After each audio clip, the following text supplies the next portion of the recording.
ke-9. Ayat 1 dan ayat yang ke-9. Sama-sama kita baca ayat-ayat itu. 1, 2, 3. Berkatalah Samuel kepada Saul, aku telah diutus oleh Tuhan untuk mengurapi engkau menjadi raja atas Israel umatnya. Oleh sebab itu, dengarkanlah bunyi firman Tuhan. Ayat yang ke-9. Tetapi Saul dan rakyat itu menyelamatkan agak dan kambing domba dan lembu-lembu yang terbaik dan tambun pula anak domba dan segala yang berharga. Tidak mau mereka menumpas semuanya itu, tetapi segala hewan yang tidak berharga dan yang buruk itulah yang ditumpas mereka. Saudara, kita melihat, Bapak Ibu Saudara, kalau saudara melihat pada ayat pertama dan ayat yang ke-9, ya, saya menemukan sebetulnya Tuhan sedang memberikan kesempatan kedua buat Saul. Karena dikatakan pada ayat yang pertama, aku telah diutus oleh Tuhan untuk mengurapi engkau menjadi raja atas Israel umatnya. Oleh sebab itu dengarkanlah bunyi firman Tuhan. Sepertinya Samuel sedang ditugaskan sama Tuhan untuk memperbaharui pengurapan yang sudah dirusak, pengurapan Tuhan yang sudah dirusak oleh Saul dengan dia membakar korban yang sebetulnya bukan tugasnya dia. Dan Tuhan sedang memperbaharui, ya, pengurapan Tuhan atas hidupnya Saul, saudara.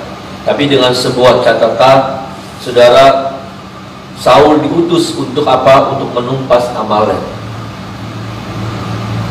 Inilah yang saya katakan, Saul mendapatkan kesempatan kedua, saudara.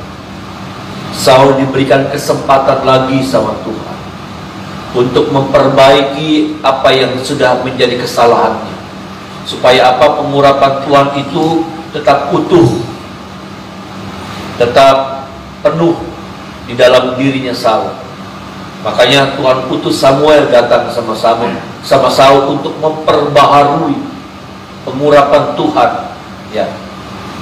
Tetapi kemudian pada ayat yang ke-9 ternyata terulang lagi, saudara, hal yang sama. Terulang lagi apa itu, saudara? Ketidaktaatan Saul. Ya. Ketidaktaatan Saul diulangi lagi, saudara. Padahal Tuhan sudah memberikan kesempatan yang kedua kepada Saul. Dan kita melihat bagaimana setelah itu selesai, cerita tentang pengurapan itu sudah tidak ada lagi sama Saul. Tuhan undur dari Saul. Yang saya mau sampaikan pada pagi hari ini adalah, berapa kali sudah sebetulnya Tuhan kasih kesempatan sama saya dan saudara. Berapa kali juga Tuhan kasih kemurahannya kepada saya dan saudara. Tetapi berapa kali juga kita merusakkan kemurahan itu. Kita menyia-nyiakan anugerah Tuhan di dalam hidup saya dan saudara. Benar, saudara, kita ada dalam zaman kemurahan. Ada amin, saudara. Kita ada dalam zaman kemurahan. Kita bukan lagi hidup dalam zaman perjanjian lama yang dikuasai oleh Taurat. Betul. Kita ada dalam zaman kemurahan, zaman anugerah, di mana kemurahan Tuhan itu besar buat saya dan saudara. Anugerah itu besar, anugerah Tuhan itu besar buat saya dan saudara. Tapi saya cuma bilang begini, mungkin saja benar jumlahnya berbeda. Ya saudara, jumlahnya berbeda. Artinya Saul, saya lihat kasihan dia. Ya, kasihan. Kalau dia ada dalam zaman anugerah, mungkin tidak terhilang. Kenapa? Karena dia hanya mendapatkan kesempatan 2 kali. Setelah itu kesempatan tidak ada lagi. Saya mau bilang, saudara, berapa kali kita sudah mendapatkan kemurahan Tuhan? Berapa puluh kali tidak terhitung.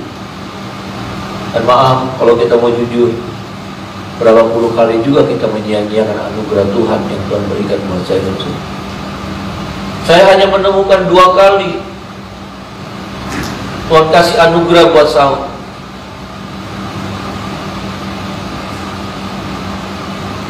Bahkan sebetulnya kalau saudara melihat, sebetulnya mungkin hanya satu kali kalau hitungannya seperti ini.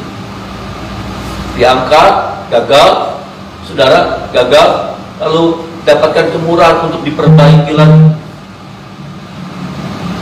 Tapi gagal lagi. Dia buang kesempatan pada ayat yang pertama itu. Diutusnya Samuel untuk memperbaharui pengurapan yang sudah rusak itu.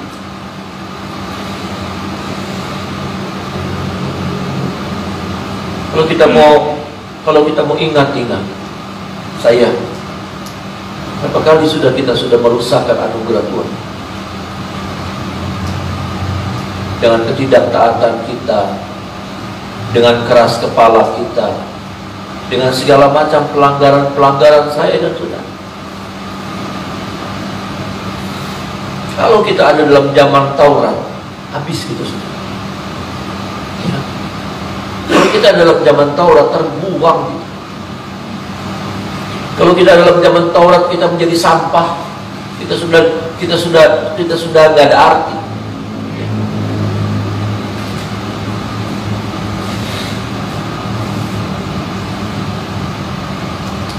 Tapi karena memang kita ada dalam zaman anugerah, ada amin saudara. Tetapi saya mau bilang begini, tadi saya katakan mungkin jumlahnya berbeda.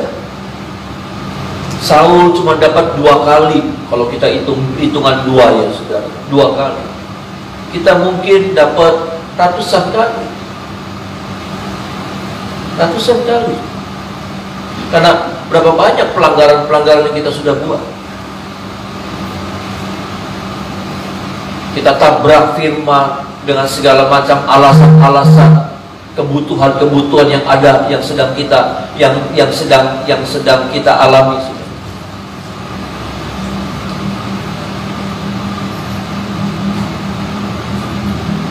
Tapi saya cuma bilang begini buat saya dan saudara. Sama, mungkin Saul cuma dapat 2, kita dapat banyak, ratusan, mungkin ribuan. Ya. Mungkin ribuan saudara, karena tidak terhitung anugerah Tuhan buat saya dan saudara, pengampunannya buat saya dan saudara. Ada amin saudara. Makanya orang suka tuh yang namanya datang di perjamuan suci itu tiap bulan, suka. Kenapa? Karena bayangin aja tuh saudara, kalau dosa kita tiap bulan ada, ya saudara, maka 1 tahun aja udah 12. Iya kan? Kaliin berapa ya? Kaliin 1 bulan berapa kali kita sudah langgar firman? Kalikan selama kita hidup sampai hari ini, udah banyak, tidak terhitung. Tapi saya mau bilang begini saudara, tapi ada satu hal yang sama, jumlahnya memang beda, tapi ada satu hal yang sama. Apa itu? Bisa jadi anugerah Tuhan itu juga sudah terakhir kali buat saya dan saudara. Saul pikir masih ada anugerah yang lain lagi, ada anugerah yang ketiga, tapi ternyata tidak.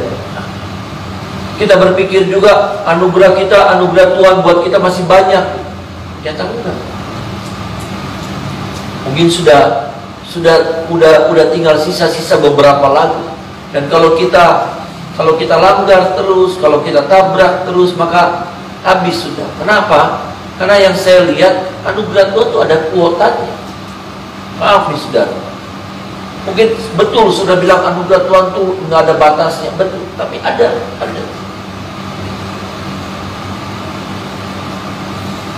Dimana kita nggak bisa membuang-buang dan kita nggak bisa menyia-nyiakan anugerah Tuhan dalam hidup saya dan saudara.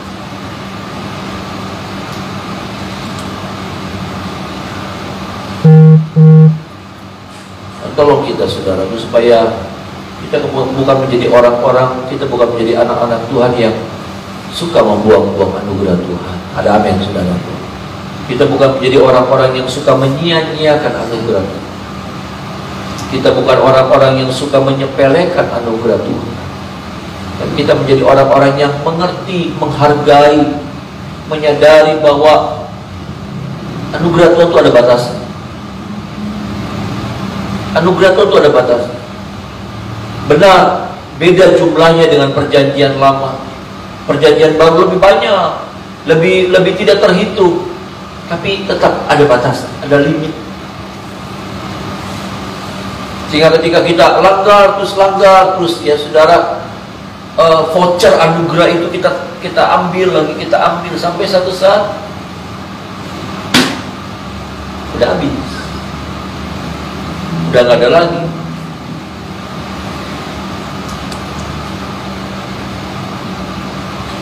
Tolong kita saudara, biarlah firman ini boleh mengingatkan setiap kita, ya, termasuk saya, supaya kita bukan menjadi orang-orang yang suka menyia-nyiakan anugerah Tuhan.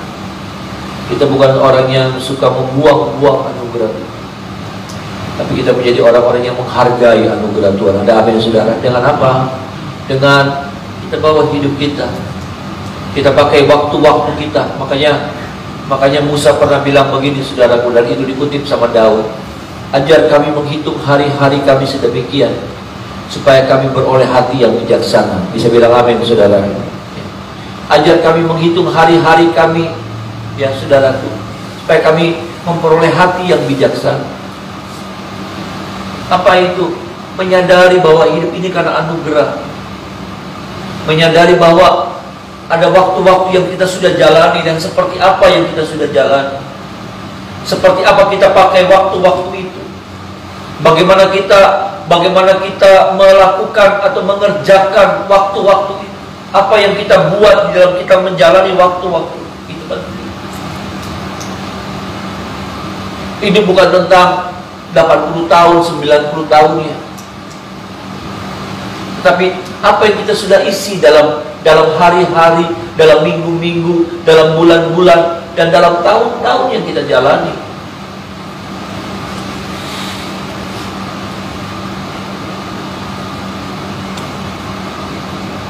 Tadi malam Tuhan panggil kakak saya, saudara, pendeta Edu. Jam 11 kurang lebih saya sudah ngantuk, tapi untung saya belum tidur. Saya ditelepon sama kakak saya, sama kakak ipar saya. Kakak saya pendeta Edu sesak napas. Dia bilang, telepon dalam keadaan yang sudah terbata-bata. Dia bilang, telepon siapa? Telepon Paul.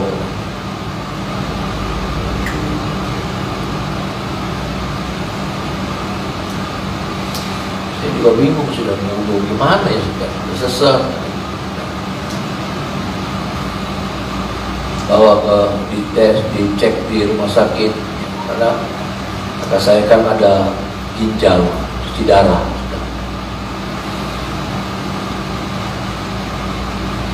Jadi rupanya juga ada telat cuci darah atau bagaimana.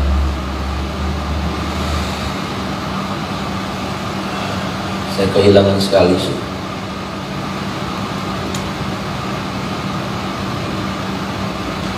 Tapi itulah kehidupan. Itulah kehidupan. Seperti apa kita isi kehidupan kita. Nah, itulah cara untuk kita tidak menyia-nyiakan anugerah Tuhan. Bagaimana kita menjalani hari-hari kita, itulah cara kita untuk kita tidak membuang-buang anugerah.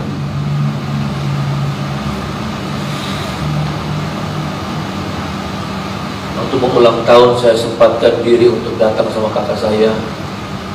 Ya, saya undang kakak saya untuk bisa hadir dan menerima penghargaan.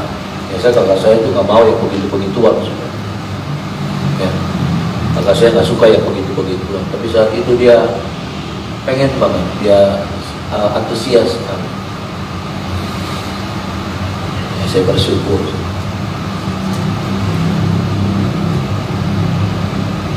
Tuhan tolong, biarlah kita selama waktu yang Tuhan masih berikan, nggak tahu berapa lama lagi. Kematian begitu dekat dengan kita, saudara. Betul, saudara? Kematian itu begitu dekat sekali dengan kita. Kematian itu gak jauh-jauh. Sadarlah bahwa kematian itu gak jauh di ujung sana, di mana kita mesti memicingkan mata gitu. Bahkan kadang-kala begitu dekat.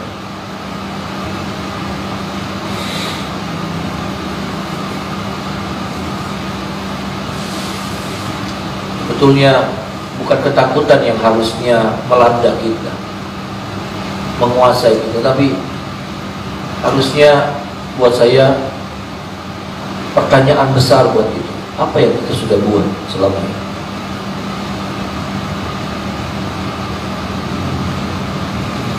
Saya betul-betul terpukul karena saya sungguh-sungguh berdoa sama Tuhan. Hari-hari yang kemarin ini saya berdoa buat keluarga saya, supaya Tuhan tolong mereka. Kemarin sengaja saya nggak tanya, saya nggak telepon kakak saya karena saya stres banget. Saya pengen tahu, tapi kalau saya sudah tahu itu sangat mengganggu sekali saya sampai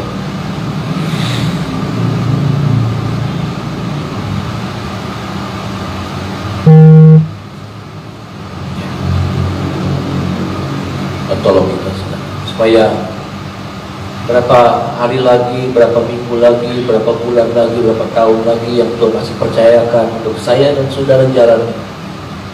Tetapi waktu-waktu itu kita tidak menyia-nyiakannya. Ada amin, saudara. Seperti saudara, saya sangat menghargai sekali Bapak Ibu saudara yang hadir tiap pagi.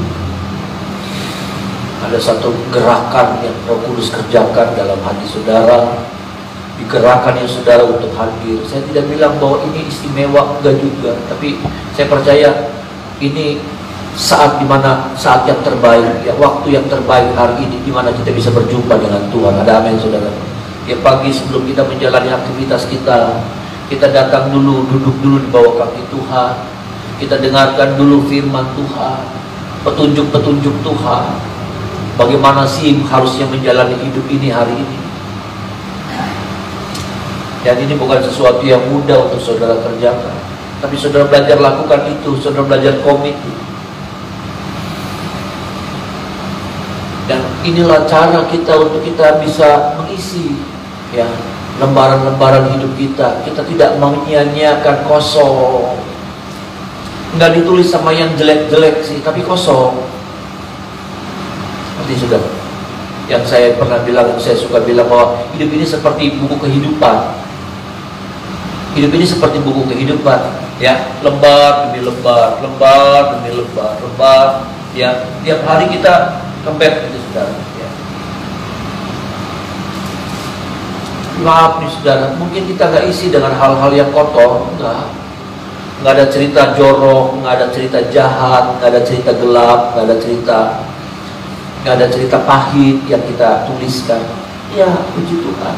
Tapi masalahnya gini, ada banyak halaman-halaman kosong, dimana kita nggak berbuat apa-apa, nggak ada cerita yang kita tuliskan.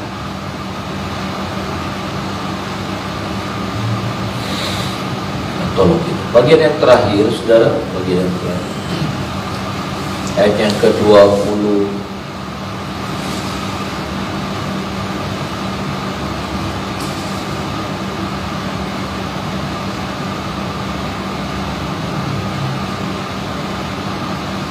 Ayat 20 sampai 22.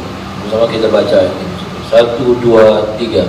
Lalu kata Saul kepada Samuel, aku memang mendengarkan suara Tuhan dan mengikuti jalan yang telah disuruh Tuhan kepadaku, dan aku membawa Agag raja orang Amalek. Tetapi orang Amalek itu sendiri telah kutumpas, tetapi rakyat mengambil dari jarak itu kambing domba dan lembu-lembu yang terbaik dari yang dikhususkan untuk ditumpas itu, untuk mempersembahkan korban kepada Tuhan Allahmu di Gilgal.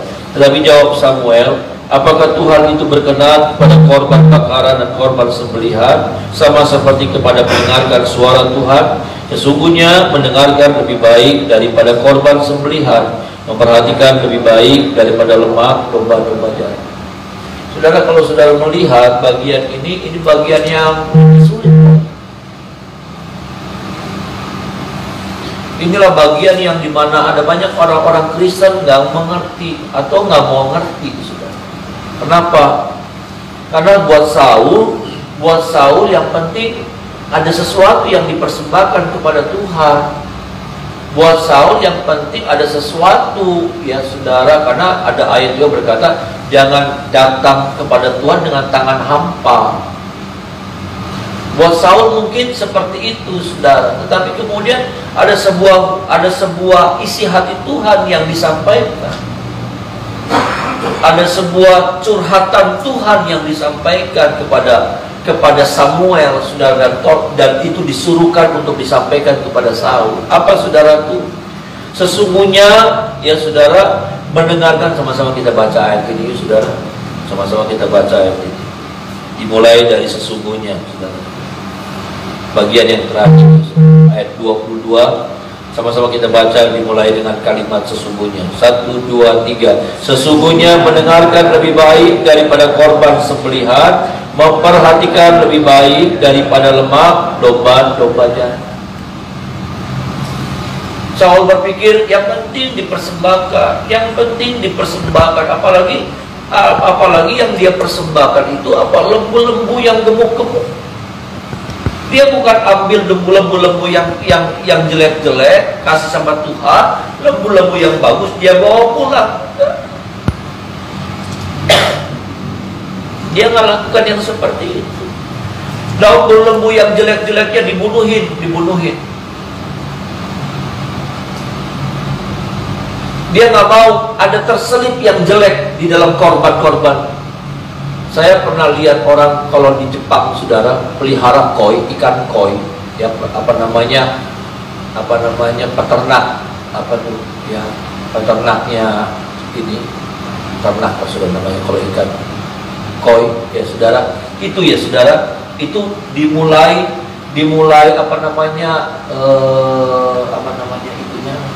pemilihannya dimulai dari yang kecil-kecil,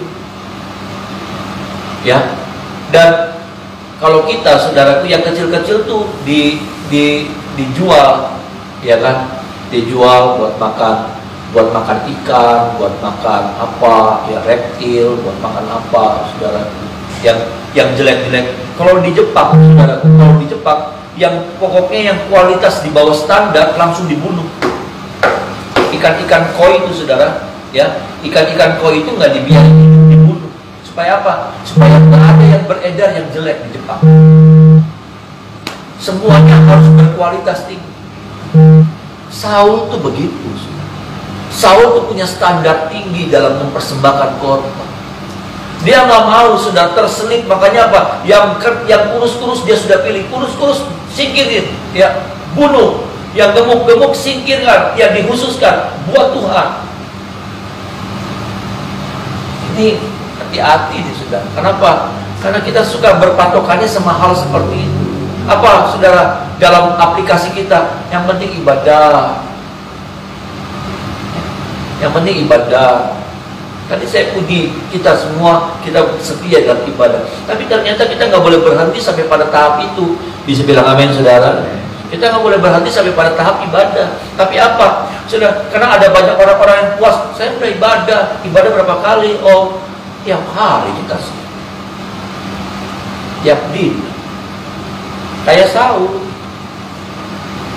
kita mah dulu cuma ibadah perpuluhan ini. Apa korban kalau ada apa? Tapi Alkitab berkata sama kita, sesungguhnya mendengarkan lebih baik daripada korban sembelihan. Ada sesuatu yang lebih lagi. Kalau sudah masuk pada fase, pada level, sudah mulai belajar setia dalam ibadah, tapi Tuhan mau ajar saudara menaik next level. Bisa bilang amin, saudara. Next level, kenapa? Karena belum apa-apa di sini, belum apa-apa. Itu bukan tujuan Tuhan dalam hidup saudara. Karena kadang-kala begini, saudara, kayak kita naik kereta api zaman kemarin, kereta api masih jalan, saudara, masih ramai, ya. Nanti kereta api itu berhenti di Jatibarang, ya, berhenti di Jatibarang. Nggak ada orang yang turun, saudara, nggak ada orang yang turun. Kenapa? Karena bukan Jatibarang kota tujuannya, Jakarta kota tujuan. Nah, kita berapa banyak kita berhenti sampai di situ gitu. Kita berhenti sampai di level gitu. Sampai di mana? Sampai di mana kita beribadah. Ya, pokoknya ibadah sih nggak bolong, nggak bolong. Penuh kita lakukan. Puji Tuhan. Korban, ya, persepuluhan kita lakukan, apalagi kita lakukan. Tapi Alkitab berkata sama kita, saudaraku, next level. Apa itu next level, saudaraku? Ya, melakukan firman Tuhan. Apa? Seutuh. Waduh, saudara, itu nggak gampang. Saya jujur ya, saudara, hari ini saya terpukul sekali. Hari ini saya ini nggak mau melayani. Betul. Pagi ini saudara, saya nggak mau melayani. Saya lagi terpukul banget. Saya nggak bisa mengucap syukur sama Tuhan. Tadi baru nyanyi yang tadi lagu pertama itu, saya baru bisa mengucap syukur. Saya nggak bisa mengucap syukur. Saya betul-betul terpukul sekali. Saya jujur sama Bapak, saya tadinya nggak mau ngomong, tapi biar ini jadi pelajaran sama-sama buat kita, bahwa tuntutan Tuhan itu, saudara, melakukan firman Tuhan dalam segala keadaan, dalam segala situasi. Bukan cuma satu ini kita bisa, tapi semuanya. Yang tidak mudah, itu yang tidak gampang, itu yang berat. Saya bilang sama Tuhan, kok setiap ulang tahun kok ada kayak gini sih Tuhan? Maaf nih saudara, saya bilang sama Tuhan, kok setiap kali ulang tahun dibikin rame-rame di Cirebon, kok selalu ada kakak saya yang meninggal. 3 tahun lalu, saudaraku, kakak saya meninggal, Robi. Habis acara Cirebon ulang tahun, ini kakak saya cuma bilang sama Tuhan, Tuhan, sebenci-bencinya saya sama musuhnya saya nggak pernah minta nyawa mereka sama Tuhan. Saya nggak pernah minta kematian mereka sama Tuhan.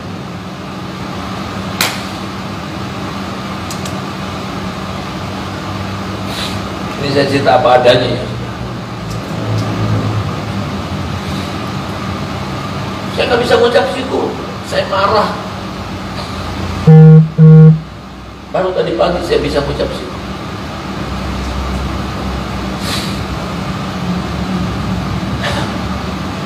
Lakukan firman Tuhan nggak gampang. Jadi saudara nggak bisa, saya dan saudara nggak bisa sombong, oh hebat. Di titik-titik tertentu ada ujian-ujian yang semakin berat yang kita harus hadapi, dan kita harus menang. Ada amin, saudara? Kita harus menang. Saya terpukul, sungguh saya terpukul sekali.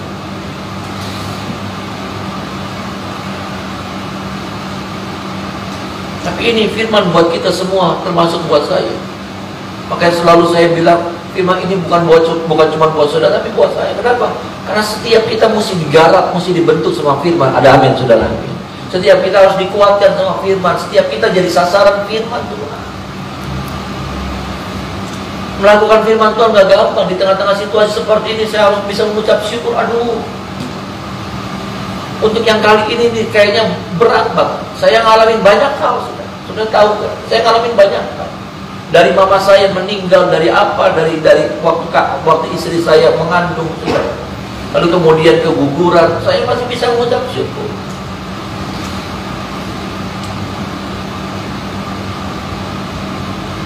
Saya sampaikan ini supaya inilah manusia kita gitu, yang seringkali berontak, seringkali nggak terima. Ya, dulu saya suka bilang kalau orang suka ngeluh, terlalu berani. Saya kaget, ternyata saya juga seperti ini loh. Saya nggak nyangka dengan diri saya.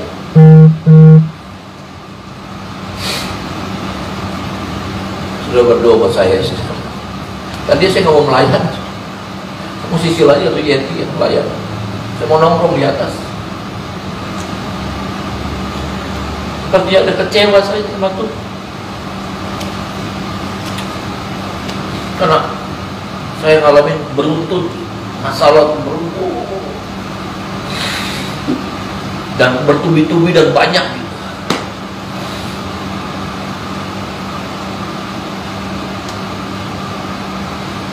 Menolong kita ya saudara. Baik dalam situasi apapun juga, Tuhan memampukan saya dan saudara lewat Roh Kudusnya. Ada amin saudara? Untuk kita menjadi pelaku firman. Ini nih saudara, mendengarkan lebih baik daripada korban sembelihan. Ya, bukan tentang korbannya, bukan tentang pelayanannya, tapi apa? Bagaimana kita menjadi orang-orang yang terus tunduk taat dengan semua apa yang Tuhan sedang buat dalam hidup saya. Apa yang Tuhan perintahkan, apa yang Tuhan suruhkan, apa yang proses Tuhan yang Tuhan sedang buat dalam hidup saya.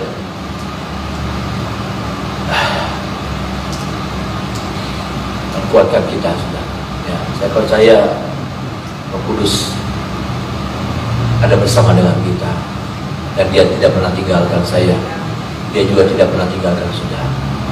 Mari kita menyembah Tuhan.